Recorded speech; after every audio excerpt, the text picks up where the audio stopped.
peran kader institusi masyarakat pedesaan dalam percepatan penurunan stunting melalui pembangunan keluarga. Tadi kan saya sudah jelaskan, Bangga Kencana, pembangunan keluarga, kependudukan, dan keluarga berencana. Kita semua yang ada pada tingkat desa, kita yang hadir di sini, kita semua adalah kader. Kader institusi yang ada di desa, yang dibiayai oleh desa. Ketika kita dibiayai oleh desa, maka tanggung jawab kita sepenuhnya dalam program pembangunan yang ada di desa. Riang Baring tidak boleh ada ibu hamil kek, apalagi ibu hamil remaja. Ketika kontrak itu dibuat, maka dia bekerja optimal agar apa yang tertera dalam kontrak bisa tercapai. Kalau tidak, stunting 2, ibu hamil kek 3, ibu hamil remaja 5. Kalau tidak sesuai kontrak, out. Harusnya seperti itu. Begitu juga ibu kader, ibu KPM, ibu nakes, dan lain sebagainya yang dibiayai dari dana desa.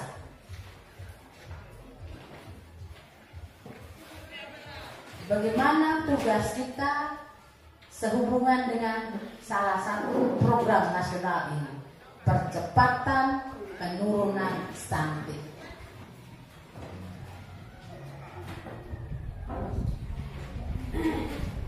Ibu desa sebagai ketua tim penggerak PKK, dia punya peranan. Dia ibu dari semua masyarakat yang ada di desa. Dia harus tahu sedetail dan serinci mungkin terkait dengan baduta, remaja, keluarga-keluarga yang penerima bantuan, ibu hamil, dan semua program pembangunan di desa. Ibu KPM sebagai kader pembangunan manusia. Ibu kader, ibu TK, ibu nakes, kita semua punya peran penting. Bagaimana peran kita sehubungan dengan strategi ini? Itu aja. Kita lihat yang pertama. Seperti Pak Syekh sampaikan tadi, dulu terkait dengan stunting pada awal-awalnya dibebankan kepada Dinas Kesehatan, Kementerian Kesehatan. Tetapi pada tahun 2020 terkait dengan percepatan penurunan stunting itu dibebankan kepada Badan Kependudukan dan Keluarga Berencana Nasional BKKBN. Kita omong tentang stunting, kita harus punya dasar bijak, pedoman. Pedomannya yaitu pada Peraturan Presiden Nomor 72 Tahun 2021. Di dalam Perpres 72 Tahun 2021 itu dijelaskan bahwa ada strategi nasional yang dibuat oleh Presiden terkait dengan percepatan penurunan stunting yang diuraikan dalam 5 pilar.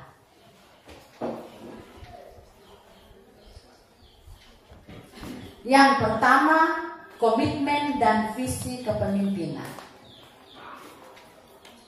Terkait dengan komitmen ini, dari pusat sampai di tingkat daerah mewajibkan bahwa semua anggaran itu harus ada anggaran yang terkait dengan percepatan penurunan stunting.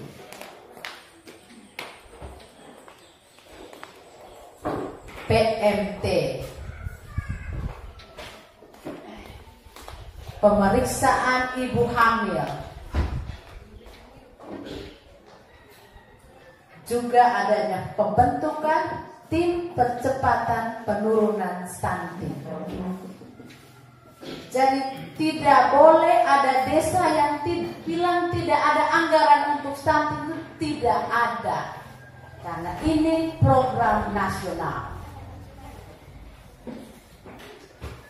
Contoh kasus kemarin, Duri Pali tidak punya program, tidak punya anggaran terkait dengan PMT 90 hari makan. Maka beberapa kali dia punya dokumen harus dikembalikan. Mana anggaran terkait dengan percepatan penurunan stunting? Karena ini masalah nasional, program nasional. Yang kedua, pilar yang kedua, komunikasi perubahan perilaku dan pemberdayaan masyarakat. Tugasnya Ibu KPM. Bagaimana merubah mindset, pola pikir dan pola perilaku masyarakat. Ingat, kita sudah deklarasi STBM. Begitu luar biasa. Tetapi hasilnya sampai sekarang, mana tempat cuci tangan? Mana lubang sampah? Mana menu 4 bintang? Mana perilaku cuci tangan sebelum makan? Merubah pola perilaku masyarakat.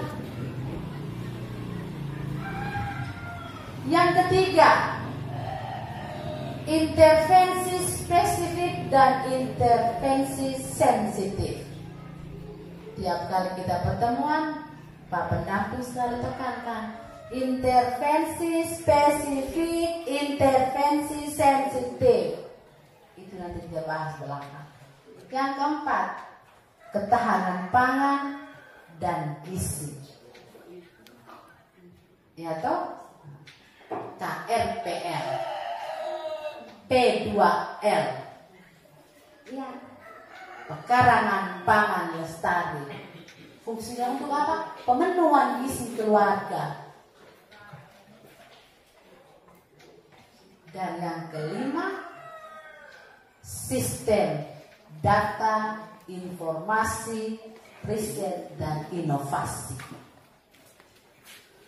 5 pilar ini mau tidak mau harus kita jalankan. Entah nomenklatur seperti apa yang ada di desa, tetapi ke-5 pilar ini masuk. Dengan adanya 5 pilar ini, maka dijabarkan lagi harus ada 5 RAN pasti. Rencana Aksi Nasional Percepatan Penurunan Stunting. Istilah baru, RAN pasti. RAN pasti. Rencana Aksi Nasional Percepatan Penurunan Stunting. Yang pertama, harus ada data keluarga berisiko stunting. Siapa-siapa saja yang berisiko stunting itu harus terdata. Yang kedua, setelah data, pendampingan. Jangan data habis, lepas. Setelah data, diverifikasi, didampingi. Ada 5 ibu hamil yang ada di Riang Baring, 4 ibu hamil.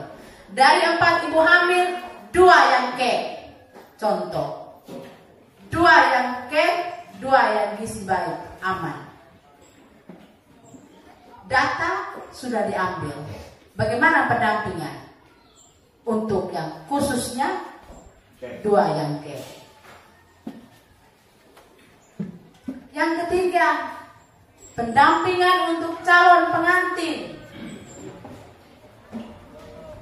Mereka yang sudah hidup sama-sama, secara adat sudah siap menikah, itu kita dampingi. Ibu dampingi buat apa?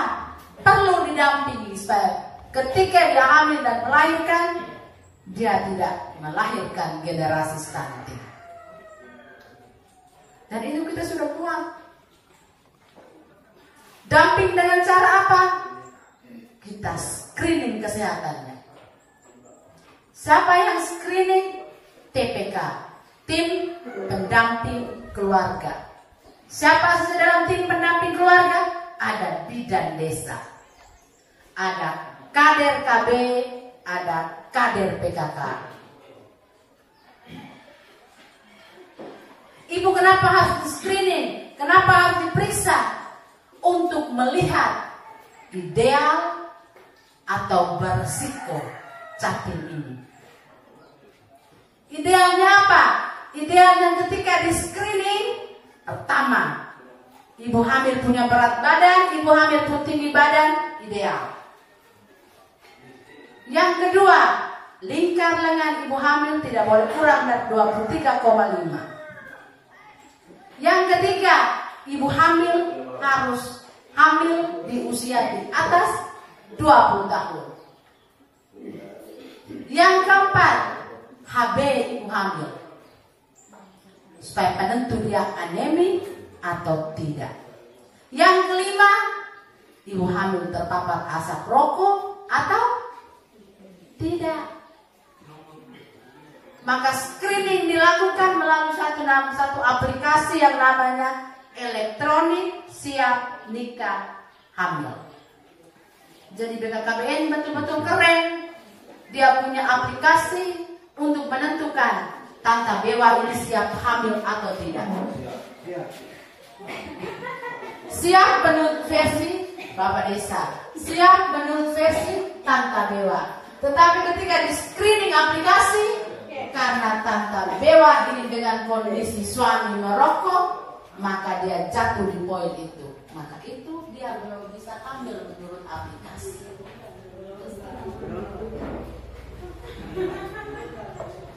Yang keempat,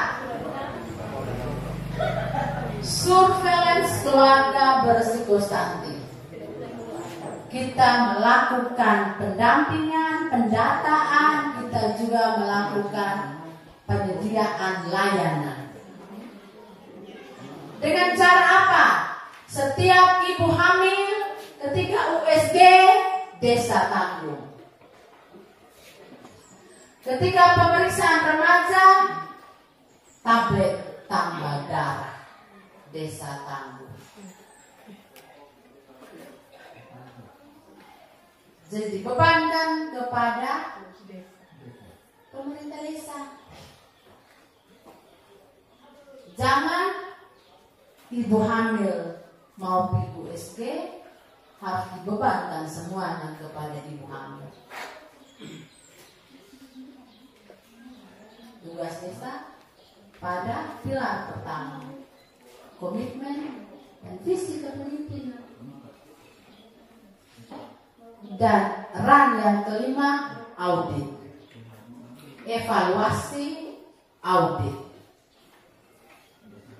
Dari anggaran 1M diberikan kepada anak sasaran keluarga berisiko stunting, terserap habis. Tetapi hasilnya apa? Itu yang perlu kita evaluasi dan audit. Jadi kalau omong tentang stunting, ingat baik-baik bahwa kita harus melaksanakan 5 aksi ini, ran pasti ini. Dan paling utama dia bilang apa yang pertama di atas? Data. Lanjut.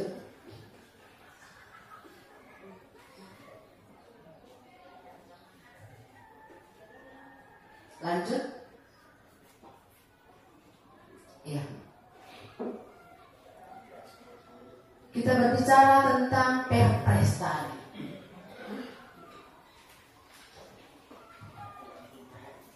Dan terkait pada layanan intervensi spesifik dan layanan intervensi sensitif.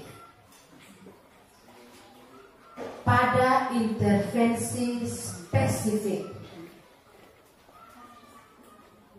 hal-hal atau upaya yang dilakukan secara langsung tepat sasaran. Mengenai kepada sasaran. Yang pertama, ibu hamil yang kek, dia harus terima TTD. Tetapi kita punya semua ibu hamil kemarin terima TTD. Tablet tambah darah. Kira-kira fungsinya apa ibu hamil?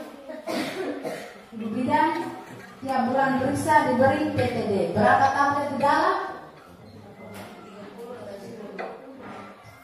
Ibu hamil minum terus. Kira-kira fungsinya apa? Ibu hamil minum itu untuk apa? Supaya apa?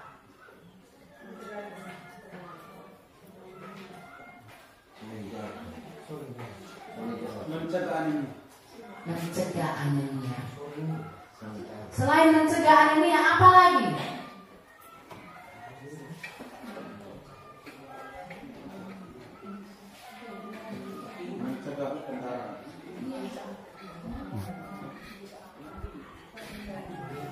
Anemia dan perdarahan waktu melahirkan. Jadi berapa persen ibu hamil yang yang mendapatkan TTD? Ternyata yang baring tidak ada ibu hamil Tetapi kalau dari 4 ibu hamil, berapa yang kemarin? Tidak ada yang Syukur alhamdulillah.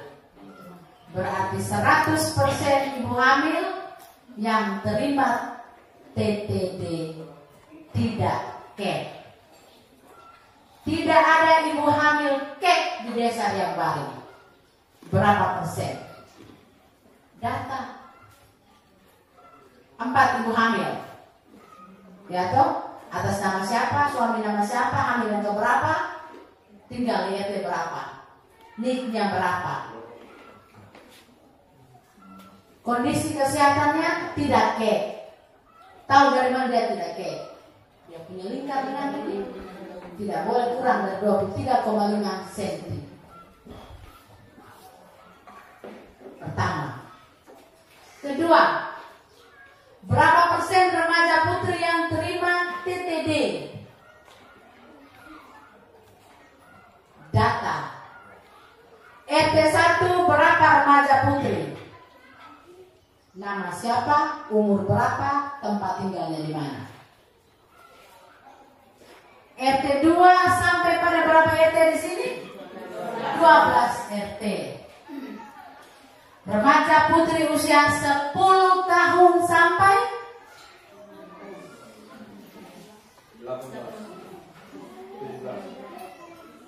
19 tahun.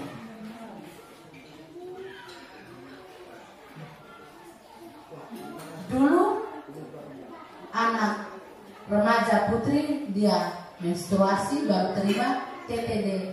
Tetapi sekarang semua 10 tahun sampai 9 tahun tetap terima TTD. 10 tahun engkau sudah menstruasi atau belum tetap terima TTD. Cegah anemia dari usia remaja. Berapa persen? Data saya ada berapa remaja putri usia 10 sampai 19 tahun? Ada tidak ibu kader? Tidak ada. Ada tidak? Ada. Dari 10 sampai 12 tahun ini berapa yang sudah terima TTD?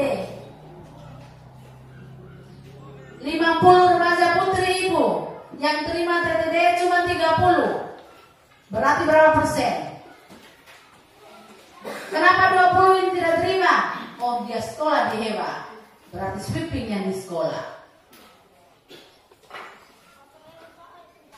Tanya anak, oh ya betul. Berarti 100% remaja putri yang ada di sini maupun yang bersekolah di Hewa 100% terima TTD. Data itu remaja putri. Yang ketiga, berapa persen anak 6 sampai 23 bulan yang mendapat MPASI? MPASI masih dalam biskuit? Tetap dalam biskuit kan? Berapa anak? 6 sampai 23 bulan. Yang pertama, data dulu anak usia 6 sampai 23 berapa? Laki-laki berapa? Perempuan berapa? Setelah itu berapa yang dapat MPASI? Oh, ada 50 ibu yang dapat cuma 40. 10-nya di mana? 10-nya di kebun. Itu menjadi tugas kita. Sweeping sampai di kebun, dapat anaknya, berikan MPASI. Tugas kita. Bukan dibiarkan dia kebun di batu buku ibu. Pasti.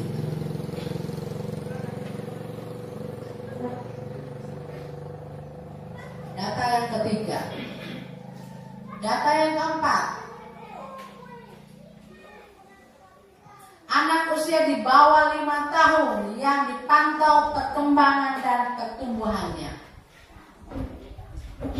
Sasaran bayi balita yang ada di posyandu, per posyandu A, per posyandu B, per laki-laki, per perempuan, per kelompok umur 0, 11, 12, 23, 24, 35 didata ikut kegiatan bina keluarga balita atau tidak.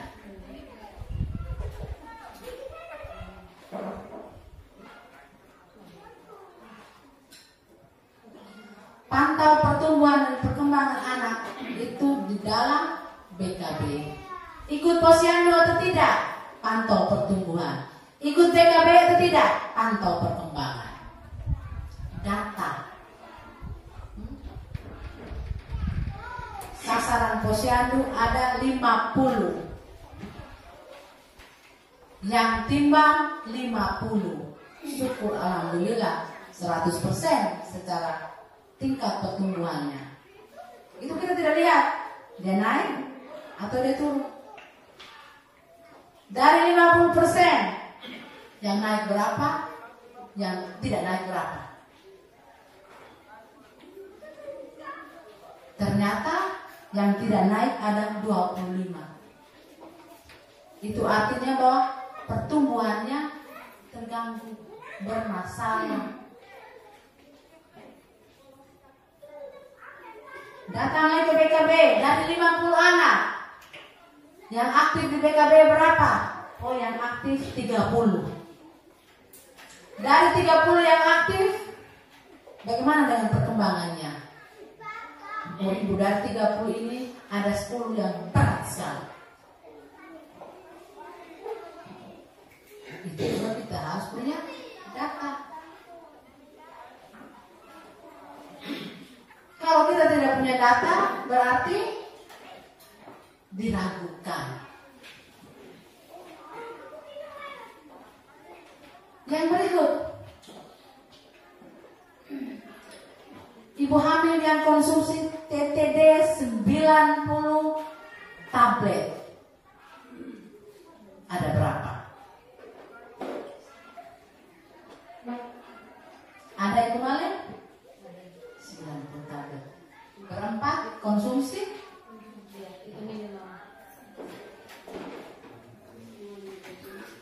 Semuanya konsumsi, berarti 100% ibu hamil konsumsi TTD. Bayi di bawah 6 bulan ASI eksklusif. Betul ASI eksklusif? Ibu KP? Bayi di bawah 6 bulan ada 10 bayi.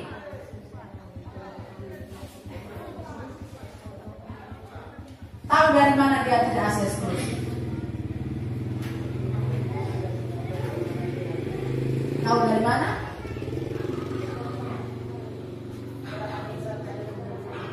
Iya.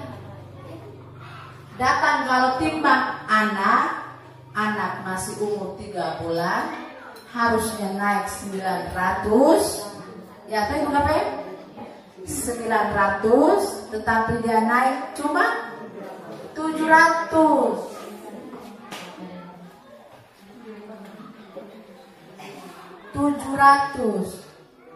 Kita punya ibu-ibu selalu bilang yang penting naik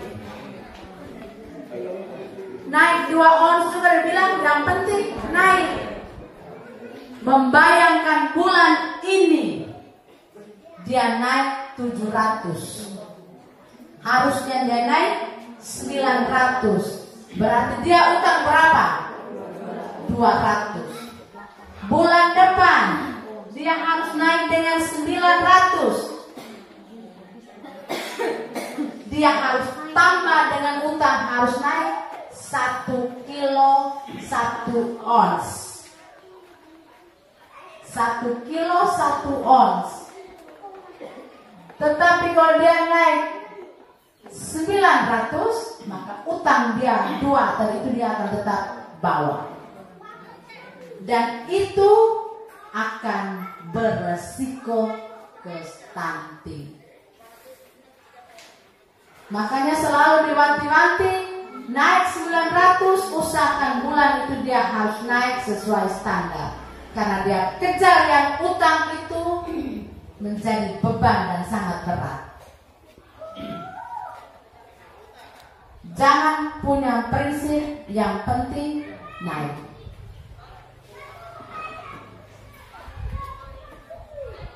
Karena yang berat itu ketika dia kejar di utang. Kalau dia tidak naik, tugas kita apa? Pendampingan.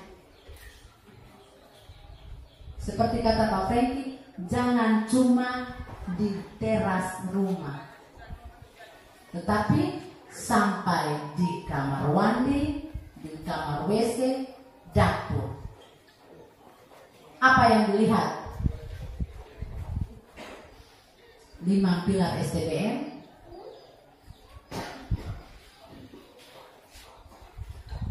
pengolahan makanan, pengolahan limbah cair, tempat sampah, menu 4 bintang, atau juga perilaku.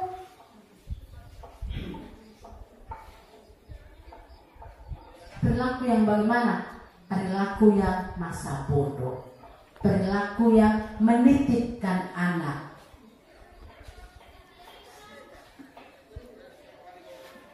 Jadi kita yang hadir di sini, kita bukan data, kita bukan damping.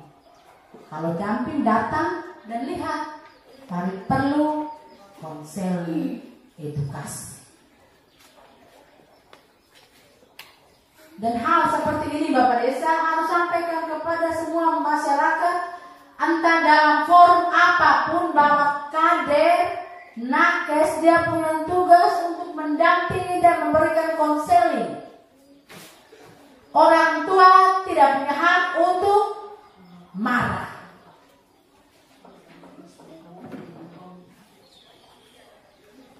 Orang tua tidak punya hak untuk marah. Kami bekerja untuk generasi yang baru. Ama punya masalah menjadi masalah kami dan masalah pemerintah sampai pada tingkat kecamatan.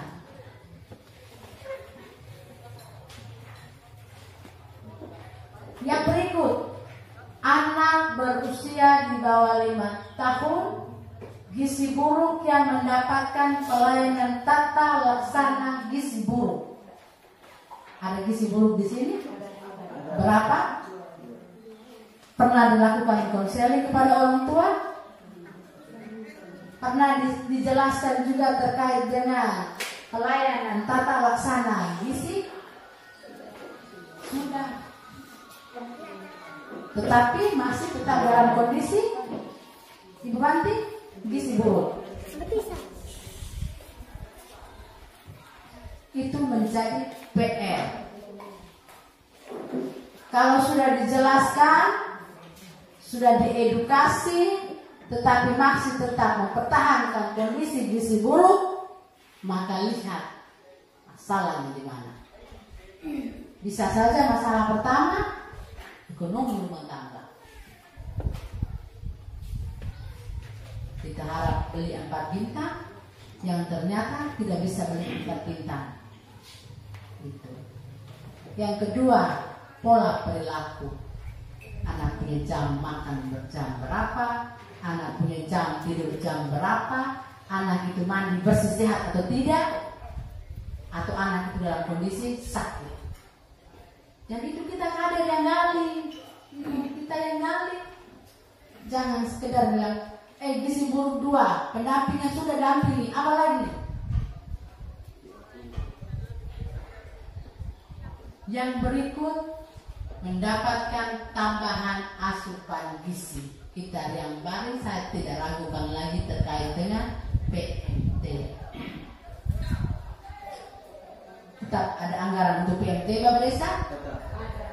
PMT setiap bulan posyandu rutin, dan itu luar biasa.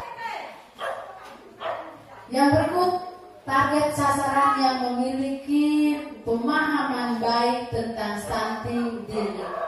Ya. Artinya begini Mama, ketika kita berbicara tentang stunting, kita harus tahu, oh ibu ini ketika saya omong tentang stunting, dia paham tidak? Ama pernah dengar tentang stunting? Pernah. Itu apa, Ama? Ini apakah itu hari itu? Itu berarti dia belum paham tentang stunting. Ama tahu tidak stunting? Stunting itu pendek, sebatas pendek. Stunting itu apa, Ama? Oh, stunting itu kondisi gizi buruk ibu, sehingga anak itu lahirnya pendek, anak itu otaknya bodoh. Itu baru kita namakan orang tua paham. Ya, ini yang masuk dalam kategori keluarga beresiko stunting. Yang pertama, calon pengantin.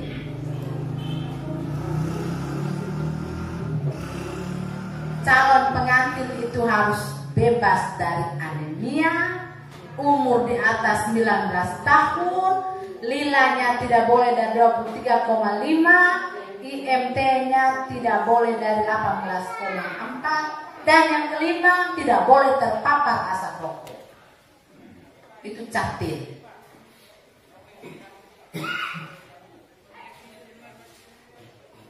Yang kedua, ibu hamil. Ibu hamil itu dia tidak boleh kek, dia tidak boleh anemi, dia tidak boleh pertumbuhan janin yang terhambat, dan dia tidak boleh 4T. Tahu 4T tadi apa? T yang pertama.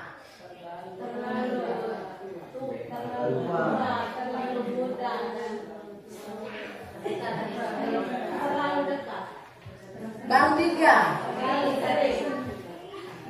Terlalu yang pertama, terlalu muda. Tidak boleh hamil dan melahirkan di bawah usia 20 tahun. Kenapa? Karena pinggul ini belum bisa sangga yang 2,5 kilo. Pertama. Kedua, sel-sel telur itu belum matang. Yang ketiga, usia di bawah 20 tahun, usia sekolah. Dan yang keempat, belum ada penghasilan. 4 alasan itu yang menjadikan seorang tidak boleh hamil dan melahirkan di bawah usia 20 tahun. Yang kedua, tidak boleh hamil dan melahirkan di atas usia 35 tahun. Resikonya tinggi. Kematian ibu, kematian bayi.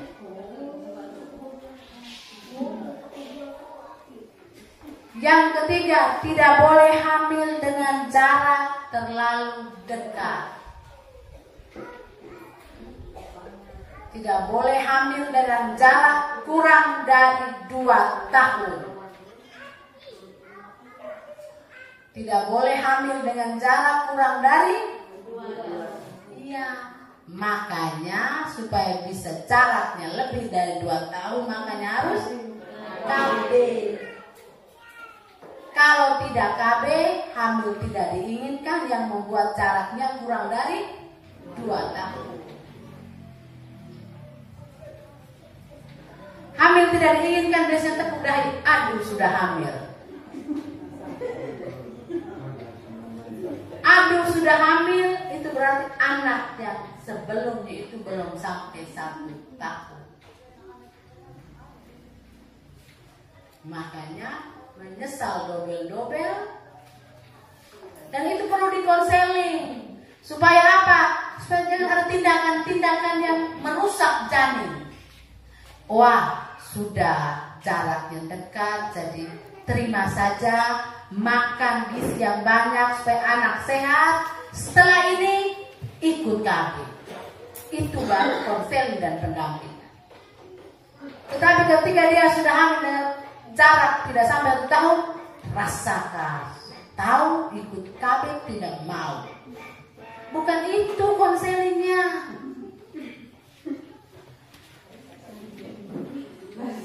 Ya tuh. Kalau bilang rasakan akan kunjungan rumah ikut KB tidak mau, ibu di sini tambah depresi. Apalagi datang posyandu, ibu bidan belok kanan, ibu kades belok kiri.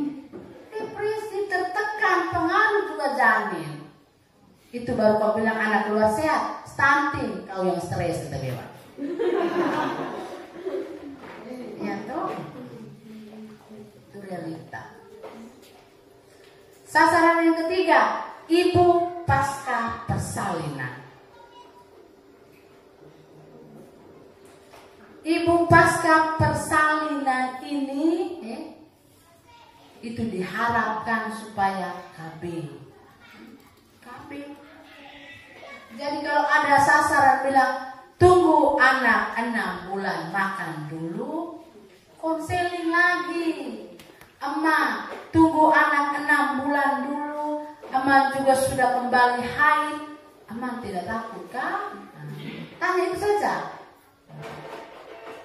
Emak bayangkan bahwa sudah 9 bulan itu bapak sudah puasa. Om Sipri.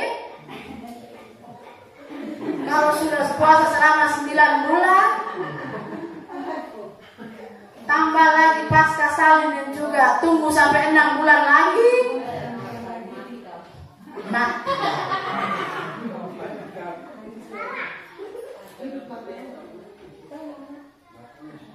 itu juga masalah. Makanya emak ikut KB pasca salin supaya 9 bulan itu bisa terobati di usia setelah 40 hari. Itu maksudnya. Sasaran yang keempat, anak usia 0 sampai 23 bulan. Anak usia 0 sampai 6 bulan dia harus ASI eksklusif. Di atas 6 bulan sampai 23 bulan MPASI. Selama 0 sampai 23 bulan imunisasi dasar lengkap.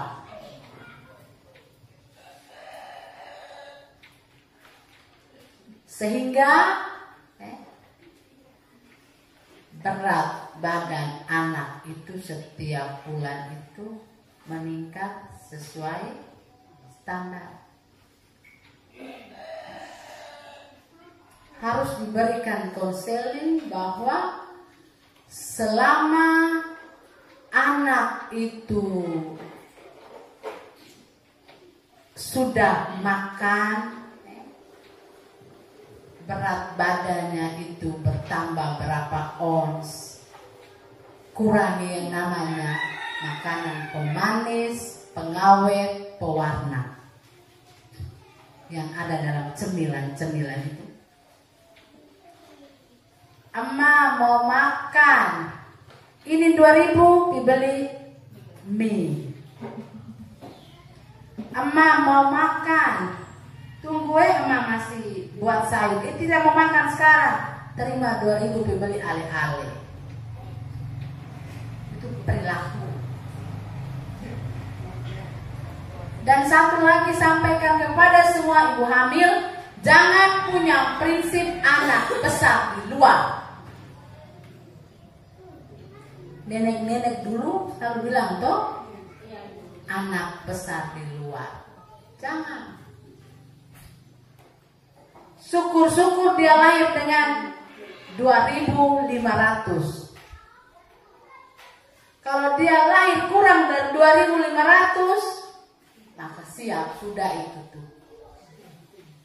Siap sudah, pertumbuhannya akan terhambat, tidak naik secara optimal. Kecuali ibunya itu betul-betul digenjot, makan yang banyak, air susu banyak, meneteknya 2 jam sekali, baru bisa oke. Tetapi kalau ibu hamil dengan kerempeng, ibu hamil dengan pemalas makan, ibu hamil dengan pikiran, ibu hamil dengan ketiadaan makanan bergizi di rumah, maka selamat. Dan itu beban untuk kita.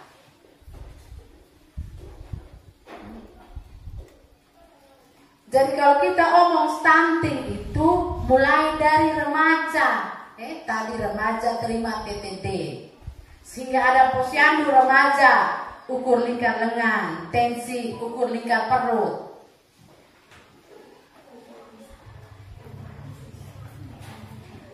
Dan sasaran kita terakhir adalah anak usia 24 sampai 59 bulan. Itu sudah masuk di usia sekolah kalau 50. Kalau di sini ada TK, yang lain ada kober, biasanya 2 tahun. Dia sudah masuk di kober. Kober di sini cuma Nuri Pali, Nobo. Mengenalkan anak kepada berbagai macam warna, berbagai macam permainan, melatih dia punya kreativitas, melatih dia punya pengetahuan. Baru ketika dia masuk di TKK, dia tidak bingung, dia tidak duduk bodoh, tidak duduk makung.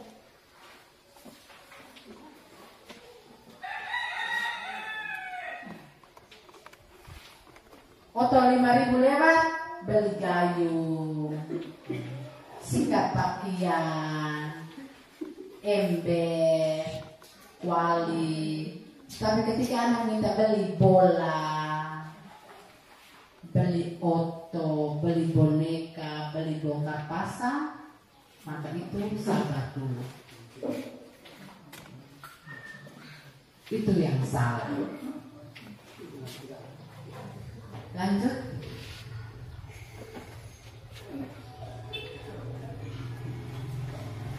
Jadi kita sebagai kader, baik itu kader posyandu, kader PKK, kader KB, atau juga pada TPPS dan TPK, kita punya peran. Selain kita memiliki data yang akurat, kita juga melakukan pendampingan. Pendampingan yang pertama itu kepada calon pengantin.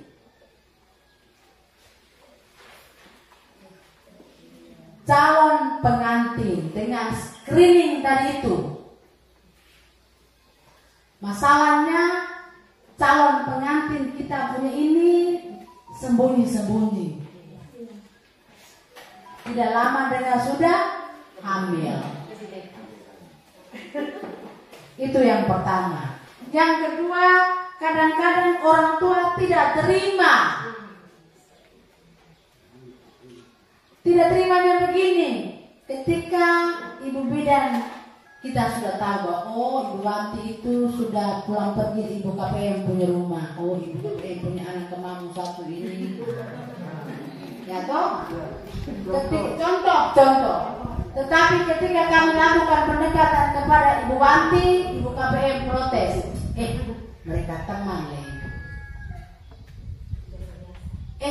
Itu om yang belum tahu Ibu. Iya, dan itu ada. Kami keluarga belum urus. Bukan berarti bahwa kami itu mencari tahu, tetapi karena memang semua mata di desa sudah melihat. Ibu Wanti sudah pulang pergi. Bagaimana Ibu Wanti? Coba kita screening. Menjaga, mengetahui awal itu lebih baik. Jadi ketika itu Ibu KPM jangan protes. Ibu jangan, sabar Ibu. Mereka masih tenang, sabar Ibu, jangan. Menjaga supaya ketika Ibu Wanti hamil, screening secara kesehatan itu dia ideal untuk hamil. Supaya apa? Tekan stunting. Itu pendampingan kepada sakit, memberikan edukasi. Umur masih muda, juga masih badan kurus. Misalnya itu sampai kalau sel terbuka, saya punya anak ini kerja tidak ada. Usahakan begini dulu. Ibu juga harus makan banyak supaya body itu naik sedikit, supaya IMT lingkar lengan itu bisa sampai standar. Itu edukasi yang kita buat supaya tidak dengar hamil lagi. Dia sudah ideal. Kami kemarin di Nobo satu cantik ideal secara aplikasi. Lama dengar ibu sudah hamil. Bagus kan sudah hamil. Karena dia secara aplikasi semuanya oke. Berarti dia siap hamil. Tetapi ketika secara aplikasi bilang anemia, ibu udah aduh kenapa dia sudah hamil. Dia kan dengan dia kan anemia. Dia kan umur di bawah 20 tahun. Berarti kamu siap sudah terima lagi stunting. Itu maksudnya. Yang kedua, pendampingan kepada semua sasaran ibu hamil.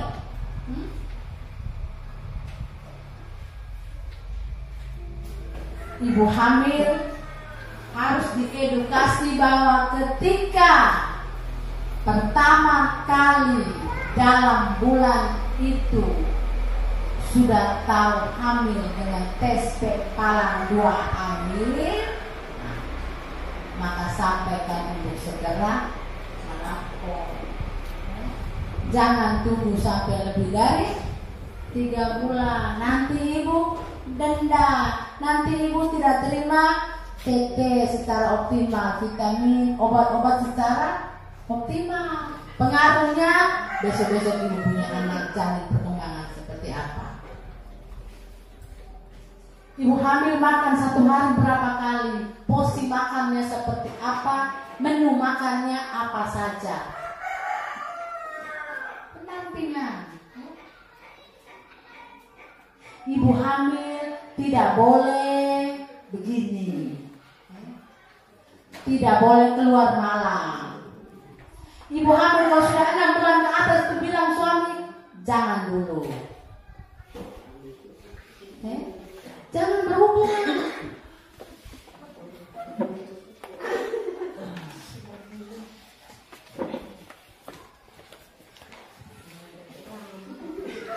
Ibu hamil harus lebih banyak konsumsi apa supaya anaknya pintar.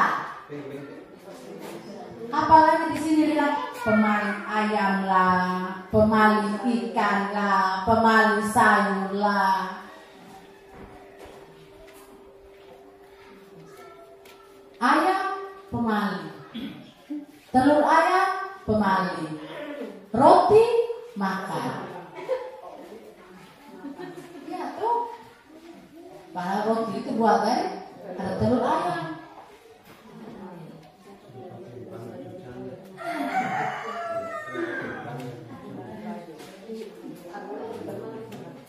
Nona, no, biasanya Nona kalau cari suami tanya dulu baik-baik, jangan sampai ayam dia tidak makan, babi tidak makan, rugi.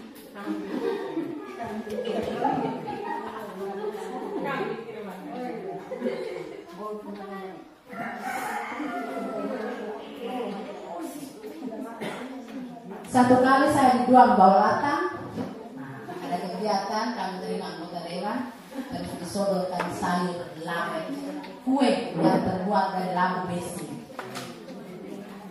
Dipesan dari pelayan bilang, untuk ibu-ibu yang suaminya suku buka tidak boleh makan. Besi itu saya sudah bilang, jangan cincang kasih makan babi. Dulu ada dokter satu di Boru, setiap hari Senin dia cari apa? Cari besi. Kandungan protein itu sangat besar. Tetapi karena kita ibu-ibu pemalas, potong kalau besar-besar begini, rebus makan. Padahal ada banyak sekali olahan dari besi. Bahkan ada yang dibudidayakan. Saya pernah nonton satu kegiatan kami punya PKKBN namanya Dahsyat, Dapur Sehat atas stunting. Semua menu yang dimasak itu bahannya dari mana? Besi. Mulai dari daun, mulai dari buah, itu dari besi. Kita punya di sini babi. Babi yang sehat, kita yang ngurus.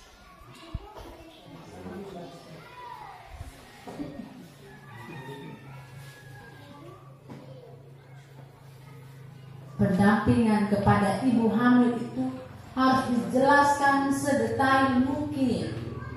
Wah, minta maaf tadi emak mau bilang, wah hamil sudah 6 bulan itu minta bapak omong dan suami jangan hubungan lagi. Titik. Nanti buka jalan lahir belum waktunya, pasti melahirkan anak dengan BBR. Dijelaskan sedetail mungkin. Wah siap mau partus dalam mana? Pakaian baby mana?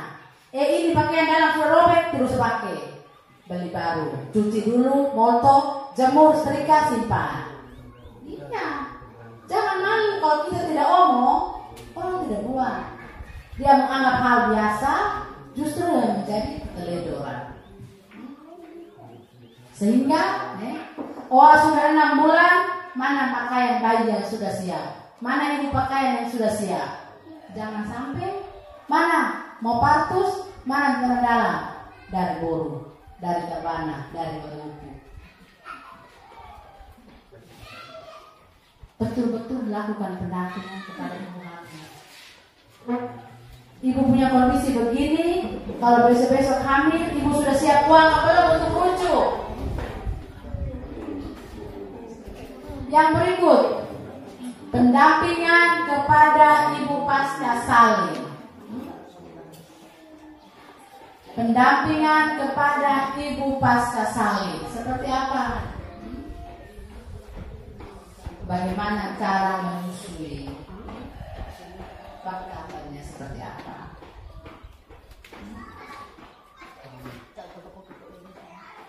Menyusui berapa kali dalam sehari? Ibu harus makan apa saja? Ibu punya berat badan anak berapa? Bulan depan itu harus berapa? Naik berapa? Itu harus disampaikan.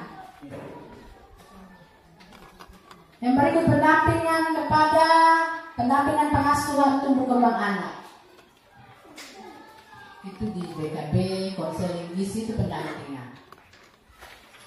Dan yang terakhir, memastikan keluarga mendapatkan bantuan sosial dan program bantuan sosial dimanfaatkan dengan benar.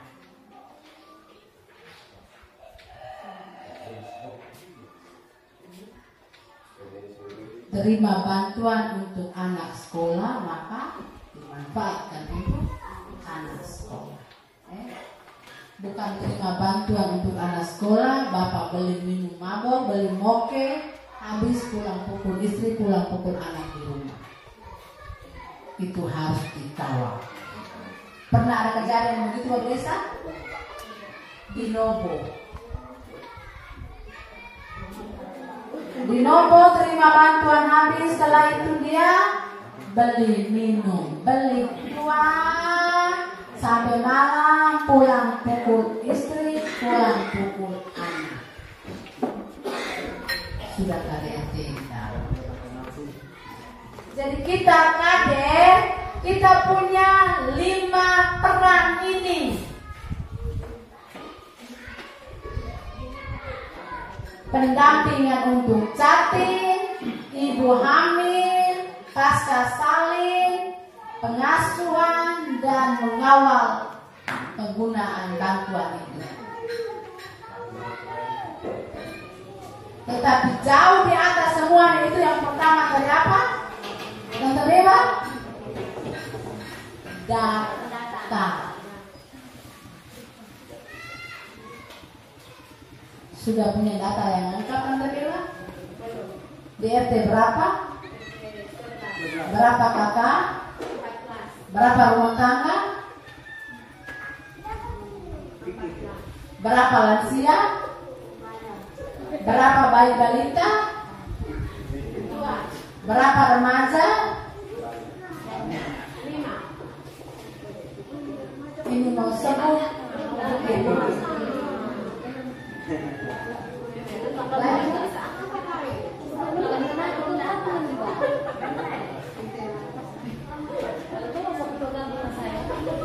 Ini saya review kembali tentang yang namanya stunting.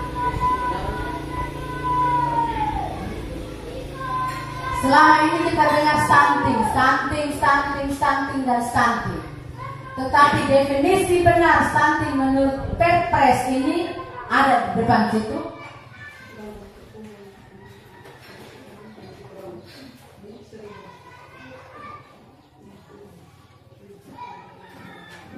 Gangguan pertumbuhan dan perkembangan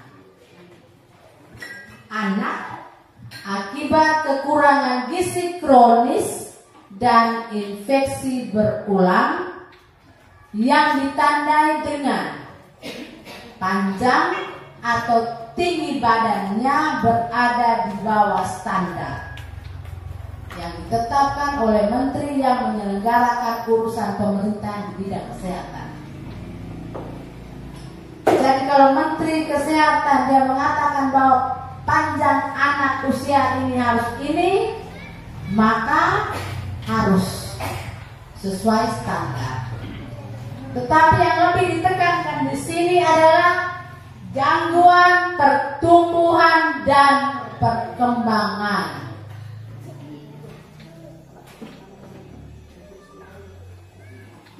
Sejalan, seirama antara tumbuh dan kembang. Tumbuh artinya segala sesuatu yang dapat diukur. Berat badan dia tambah 5 ons. Tinggi badan dia tambah 2 cm. Itu berarti dia bertumbuh. Tetapi dia berkembang tidak dapat diukur. Dia tidak dapat diukur. Oleh karena itu, mendeteksi perkembangan anak itu cuma ada di dalam bidang keluarga balita melalui kartu kembang anak. Anak menoleh ke kiri dan ke kanan pada usia berapa? Anak bisa berjalan pada usia berapa? Anak bisa bermain cilukba pada usia berapa? Itu perkembangan.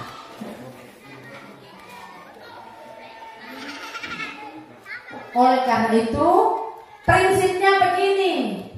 Stunting pasti pendek. Tetapi tidak semua anak pendek itu stunting. Stunting itu pasti pendek, stunting itu jelas pasti pendek. Tetapi tidak semua anak pendek itu stunting, karena ada faktor apa?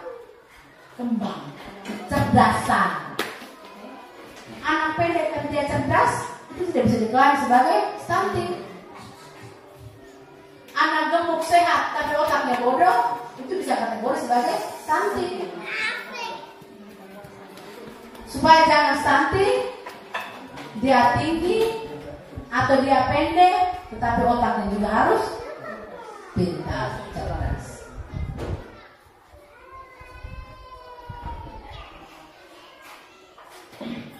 Satu lagi masalahnya juga Bapak Desa.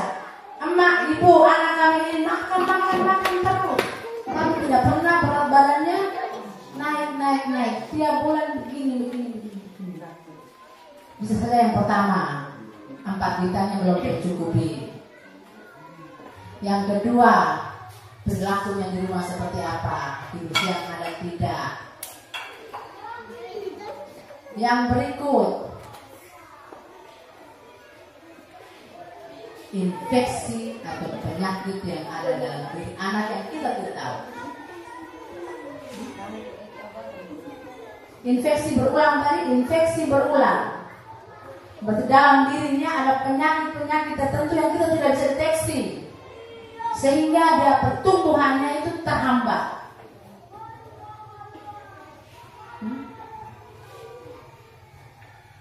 Kalau memang dijumpai anak seperti itu, saran saya rujuk saja ke dokter anak untuk ketahui secara intens. Daripada kita beri makan, tidak ada hasil, rujuk. Dari sini kita tahu, oh ternyata dia punya penyakit bawaan ini.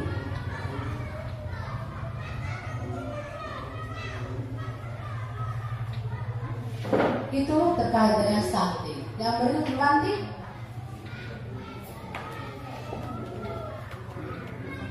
stunting itu gagal tumbuh, gagal kembang.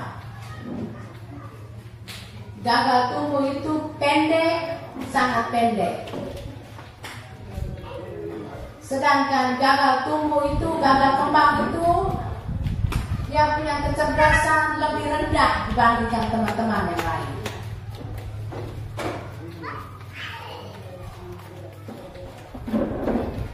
Jadi kalau kita ngomong stunting ibu, bukan cuma pendek, tetapi bodoh. Kasarnya begitu. Bukan cuma pendek, tetapi bodoh. Tetapi ingat, kalau pendek dan dia pintar, cerdas, itu belum tentu kita golongkan stunting. Hanya sekarang dasarnya kita masih pakai pelaporan secara EPPGN.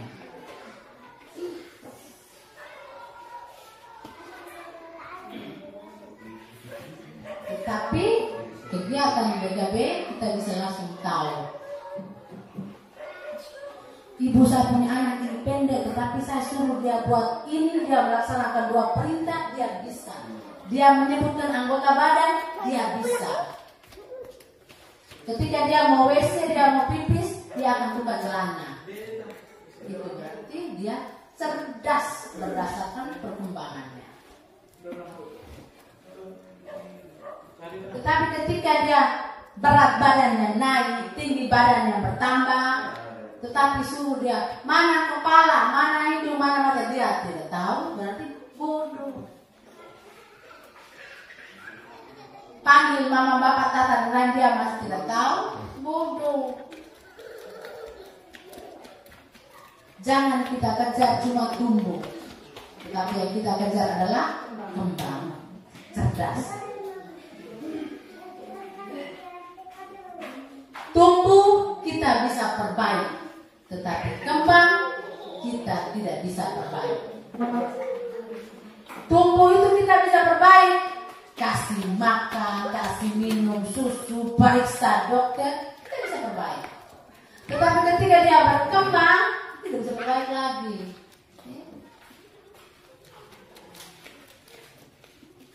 Otak kalau sudah tumbuh dan tumbuh terus.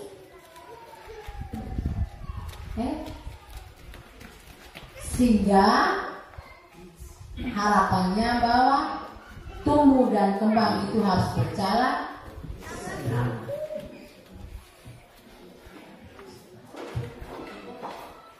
Yang berikut ini kita lihat. Stunting itu dampaknya apa?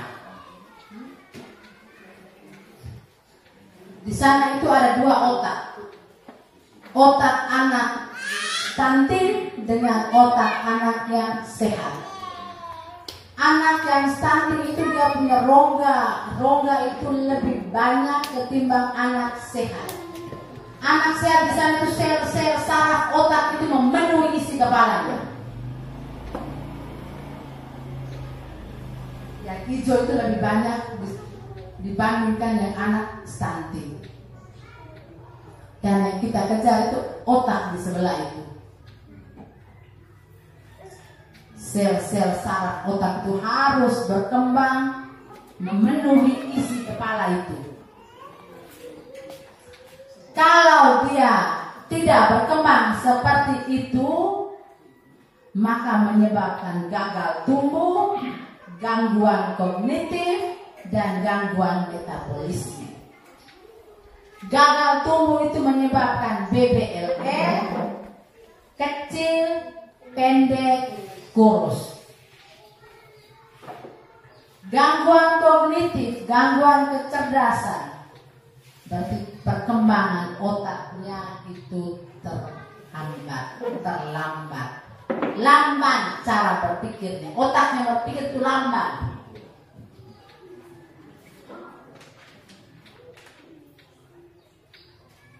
Dan itu akan terbawa terus sampai dia sekolah.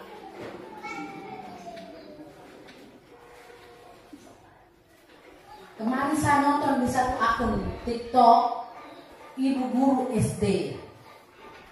Dia punya anak-anak setiap kali pulang rumah bukan cium tangan, tapi kalau mau pulang baru satu-satu saya tanya.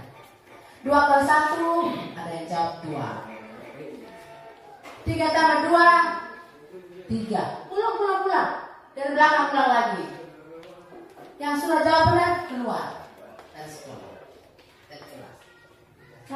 Tanya. Ternyata di dalam mereka yang dia suruh putar ke belakang untuk tanya lagi itu anaknya gemuk, montok, tinggi. Tetapi apa? 2 tambah 2 pulang. Turun lagi di belakang. Antri lagi. Tetapi ketika anak yang kecil-kecil dia tanya 3 tambah 2 langsung jawab 5. Keluar sudah. Jadi itu akan terbawa. Dan yang terakhir gangguan metabolisme. Anak stunting maka dia beresiko untuk penyakit tidak menular, jantung, hipertensi, diabetes, obesitas, stroke.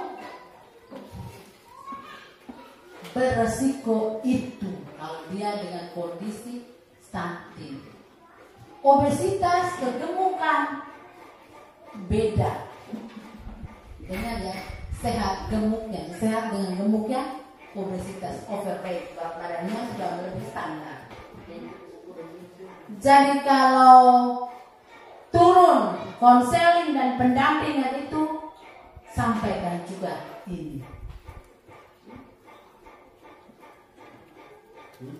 3 dampak yang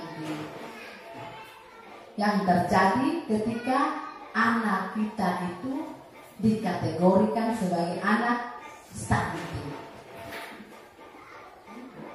Bukan cuma tumbuh, tetapi kecerdasan dan metabolisme. Lanjut.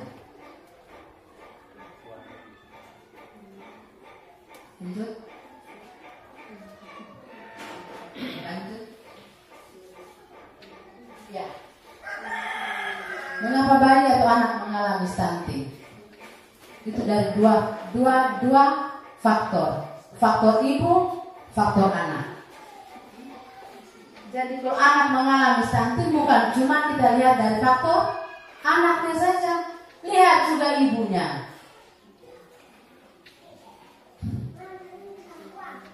Lihat juga kondisi ibunya.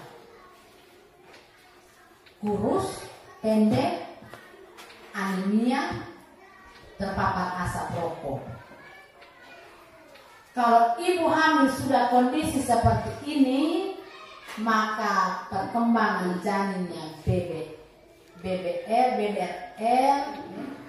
panjang badan lahirnya berapa, dan dia tidak memiliki simpanan zat besi.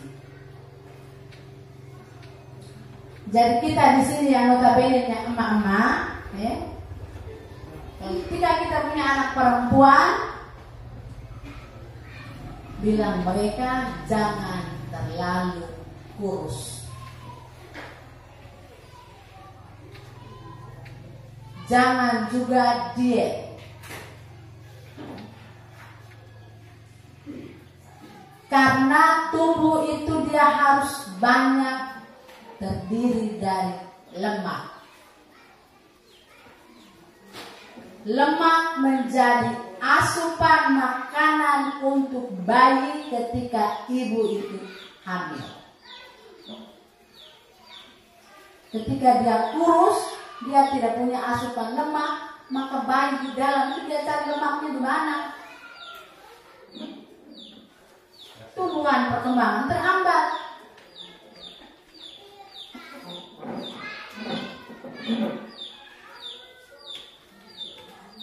Jadi faktor yang pertama itu ibu, dan yang terakhir ibu hamil tidak boleh terpapar asap rokok. Ibu hamil menjadi perokok pasif, tidak boleh. Ibu suami merokok, suami merokok, suami merokok, suami tidak merokok.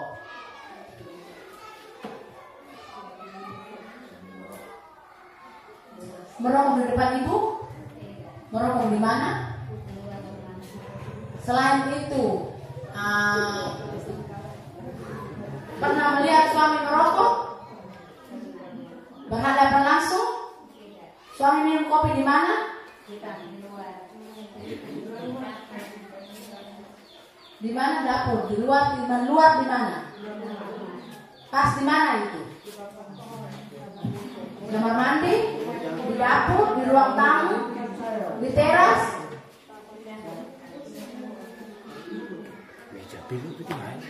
Amma kopi. Cuma datang taruh kopi. Rokok. Otomatis teman juga datang duduk di sini. Duduk cerita dan suami sambil kopi sambil rokok. Dan itu hal yang lumrah di kita, tidak ada juga. Jarang. Nah, desa saya bisa rokok dalam ruangan.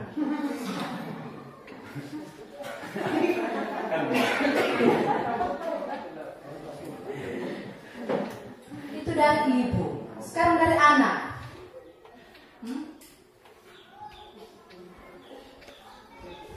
Status gizi anak. Asupan tidak adekuat dan penyakit. Ketersediaan pangan dalam rumah tangga, sumber air bersih, pola asuh, miskin, ekonomi.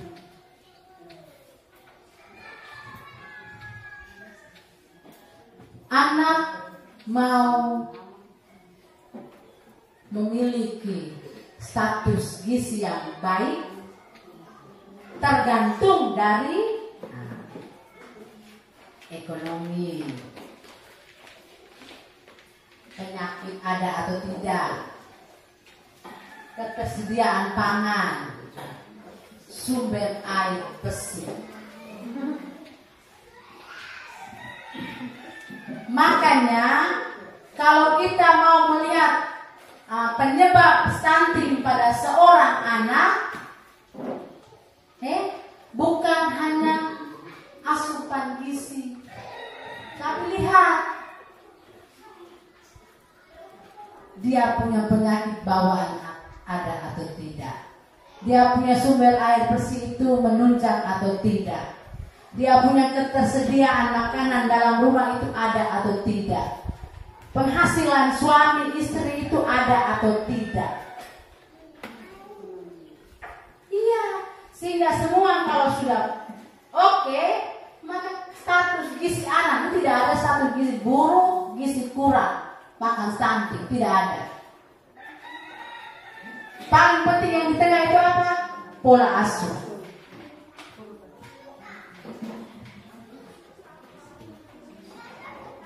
Semua dia punya pola asuh yang tidak baik. Tak.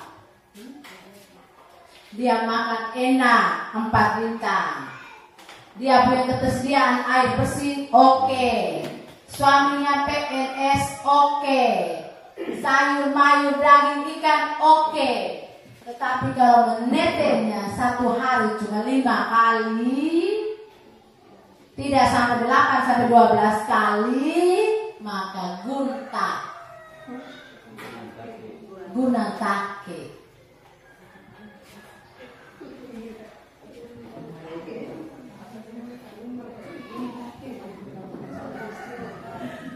Semuanya sudah tersedia, tapi anak makan habis itu pesiar, ingus meleleh, tidak mandi, berak di celana, tidak tidur siang, tetap gunta.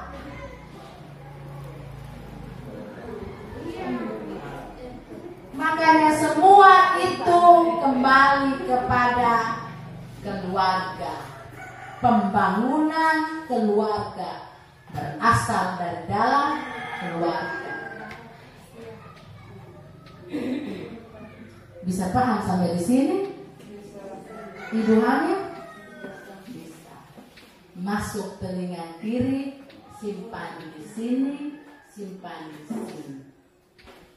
Tetapi masuk telinga kiri setengah di sini dari badan di luar, maka gunta. Gunhala. Iya,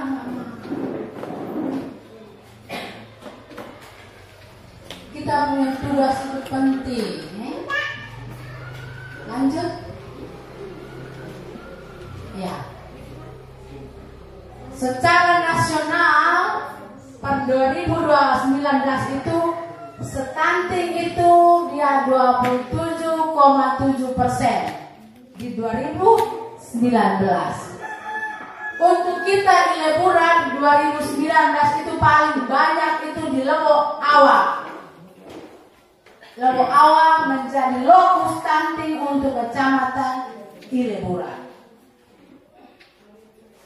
Diharapkan supaya di 2024 lanjut wanti dan 2019 yang 27,7 dari itu di 2020 itu 24,1, di 2024 itu dia harus turun 14% secara nasional.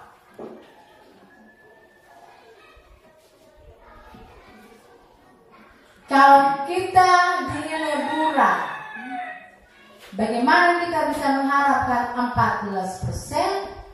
Ternyata pada operasi timbang Oktober menjadi 22%. Tidak tahu besok kami evaluasi hasilnya seperti apa.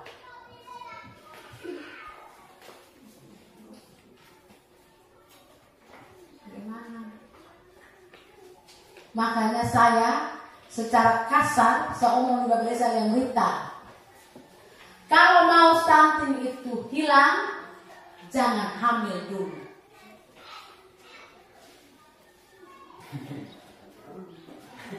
Iya.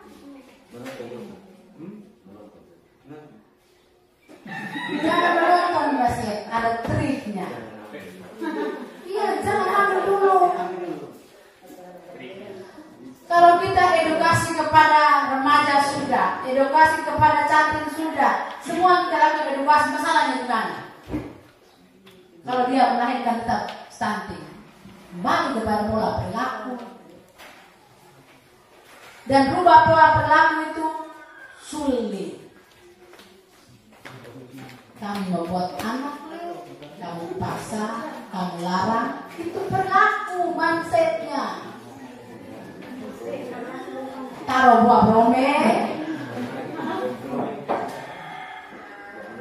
Tetapi kalau kita punya pola pikir, kita ubah bilang, betul stunting masih banyak, saya punya istri masih saya juga kerja juga susah, anak juga sekolah semakin mahal, biar ibu kami 3 tahun tuh, tapi itu KB kami bersiap dulu, jangan hamil dulu. Itu, dan rubah itu tuh sulit. Anak laki-laki belum ada, saya tidak hamil. Seperti itu Mas Sutri. Lanjut Iwanti.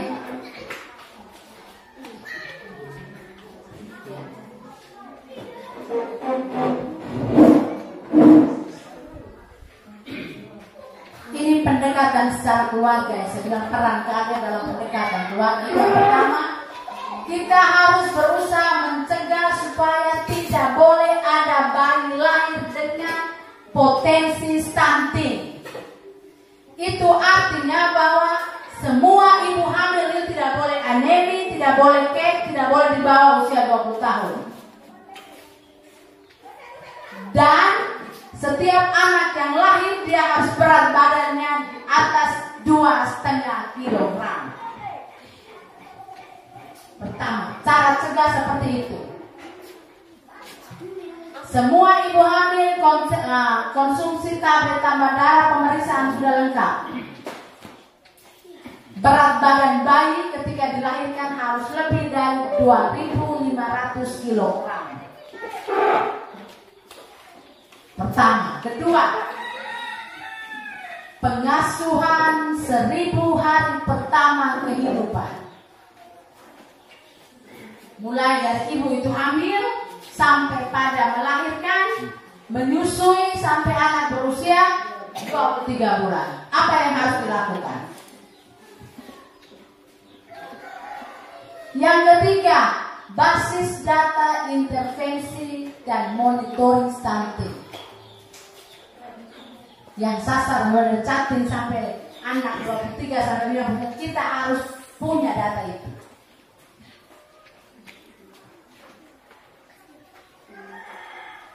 Data remaja putri, data calon pengantin, data ibu hamil, data ibu pasca salin, data 0 bayi 0 sampai 23, sampai data 24 sampai 59. Itu harus ada. Karena itu menjadi data basis untuk kita. Supaya intervensi apa yang perlu kita lakukan, yang penting data itu harus ada. Yang keempat, promosi dan pelembagaan keterlibatan masyarakat. Tokoh adat, tokoh perempuan, tokoh pendidik, pemerintah desa, semua harus terlibat. Desa jangan beban kepada KADER, KPM, dan nakes. Jangan.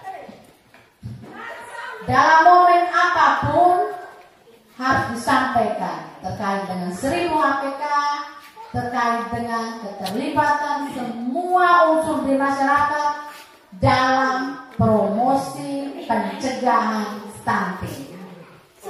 Ibu desa juga ibu guru TK juga sampaikan kepada orang tua.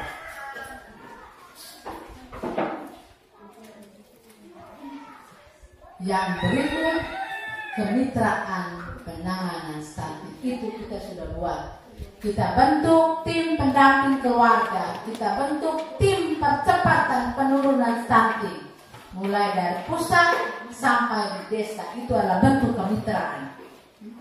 Hanya persoalannya bahwa tim ini sudah jalan atau belum, sudah bekerja maksimal atau belum dalam hal pendampingan. Bapak, mama, kakak asuh. Ada kakak asuh di sini? Belum. Oh, bapak saya terakhir kita kan kakak asuh kan belum kan belum balik. PPPS kan belum. Ya, belum kakak asuh. Bapak mama kami di tingkat kecamatan sudah. Tetapi secara tingkat desa ada kakak asuh itu yang belum. Kakak asuh itu kepada ibu hamil, kepada baduka stunting, dengan baduka gizi kurang.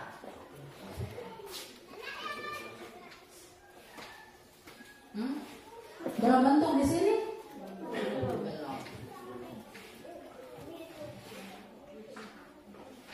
Belum bentuk berarti sebentar habis ini kita tentukan memang dari sini KCG.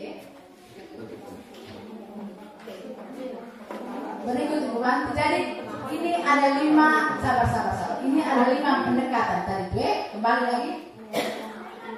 Itu pendekatan keluarga itu yang pertama cegah bayi lahir stunting, pengasuhan 1000 HPK, data, promosi dan kemitraan. Bisa ya Tante Bewa? Bisa. Yang kelima intervensinya terkait dengan peran BKKBN dalam rangka penurunan stunting itu yang pertama itu adanya pembentukan kampung KB. Yang segitiga di atas itu adalah kampung KB. Kampung KB, di dalam kampung KB itu harus ada BKB, BKR, PIK remaja. Ini sasarannya.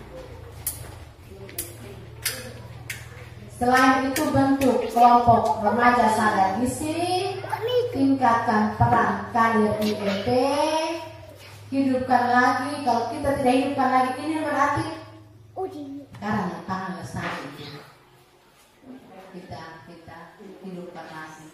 Ya toh, tidak ada lagi tuh sekarang toh. Dulu kan kawasan pangan lestari, sekarang kan pekarangan pangan lestari.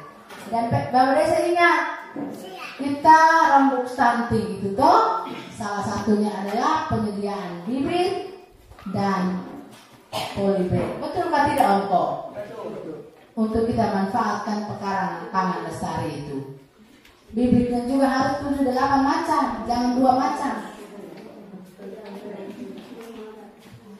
2023 itu rencana untuk 2023. Ingat baik-baik. Ya Bapak Desa? Itu bang, waktu kita PKIA, masih ingat? Kita PKIA di sana kan manfaatkan kembali pekarangan pangan lestari. Setiap ibu hamil dia harus punya berapa polybag di rumah sayur. Iya.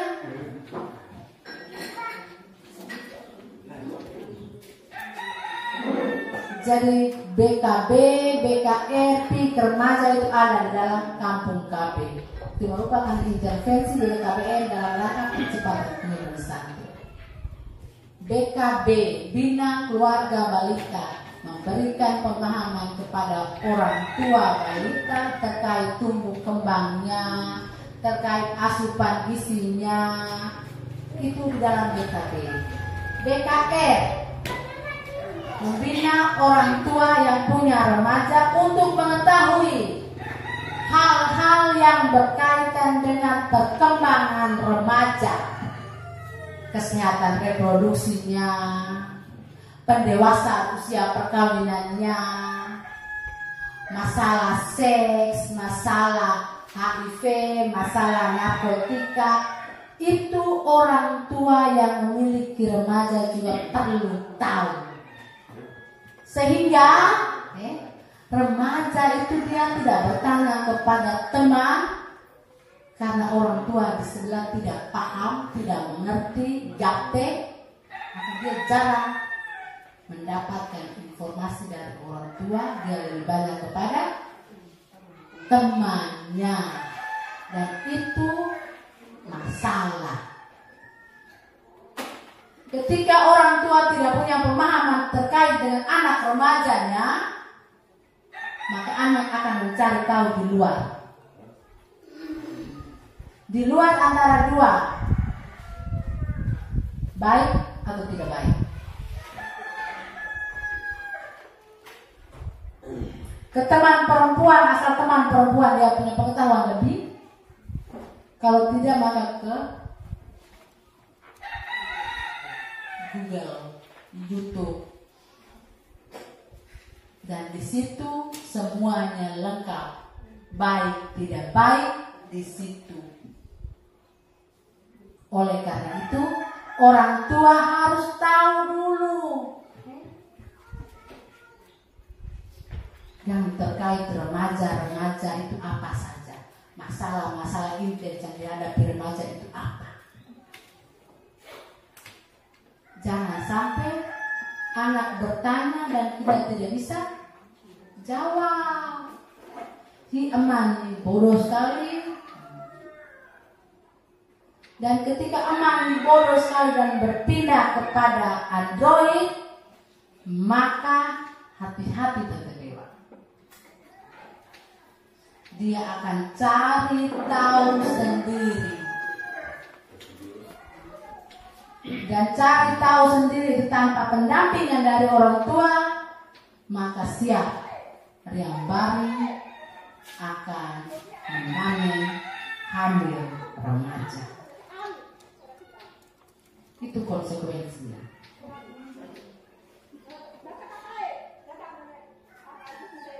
Terkait dengan HIV, Mama tahu? Tidak tahu. Saya pun bingung. Harus ada orang spesialis yang menjelaskan, memberi pengetahuan, informasi terkait dengan pendewasaan usia perkawinan. Itu harus dijelaskan kepada orang tua. Kita perlu tahu, bukan sekedar kita tahu tentang bayi balita, tetapi kita juga perlu tahu tentang remaja. Kepada orang tua paham, baru kepada remaja. Ketika dia bertanya kepada orang tua, klop. Dan itu akan mencari rencana kerja kita selanjutnya. Yang berikut,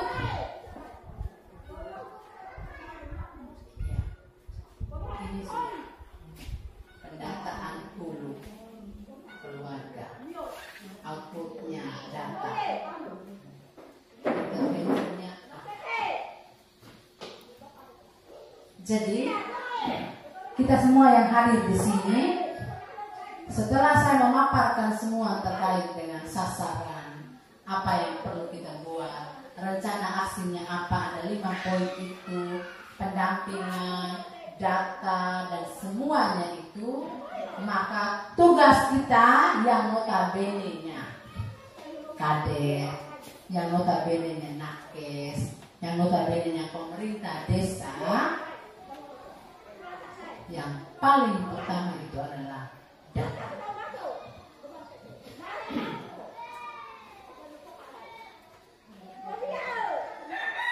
Yang paling pertama itu adalah data. Dan kalau tidak salah setiap kader membawahi 1 RT itu. Data di RT itu saya pernah minta tuh, saya suruh buat berapa kakak, berapa rumah tangga, berapa jiwa.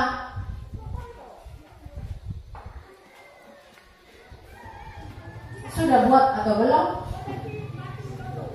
TBK? Ada, lengkap?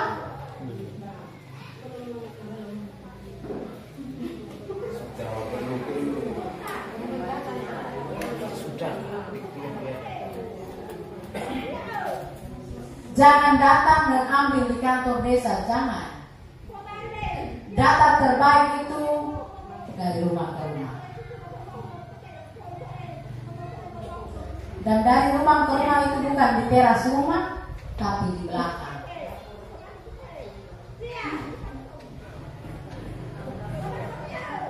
Kepemilikan jamban, kepemilikan lubang sampah, Jadi Ibu Kader,